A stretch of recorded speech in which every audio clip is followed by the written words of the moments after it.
যে একজন মুসলমানের নামাজ সুন্দর হওয়ার জন্য দুইটা জিনিস লাগবে। কয়টা জিনিস? আমার সাথে বলতে হবে, কয়টা জিনিস লাগবে? 5 ওয়াক্ত সালাত আল্লাহর কাছে গ্রহণযোগ্য হওয়ার জন্য, সুন্দর হওয়ার জন্য, এটা জান্নাতের চাবি হওয়ার জন্য দুইটা শর্ত, দুইটা জিনিস লাগবে।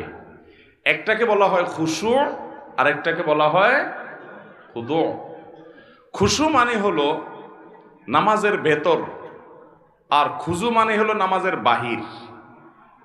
বাহির এবং ভেতর এই দুইটা যদি আপনি সুন্দর করতে পারেন ভাইরা আমার, আপনি সেই নামাজি হতে পারবেন যে নামাজের নামাজ তাকে দুনিয়ার সকল মোহ ভুলিয়ে আল্লাহমুখী করে দেয়, যে নামাজির নামাজ তাকে জান্নাত পর্যন্ত নিয়ে ছেড়ে দেয়, যে নামাজির নামাজ তার জান্নাতের চাবির ভূমিকা অবতীর্ণ হয়, যে নামাজির নামাজ আল্লাহর সঙ্গে তার মেহরাজের ব্যবস্থা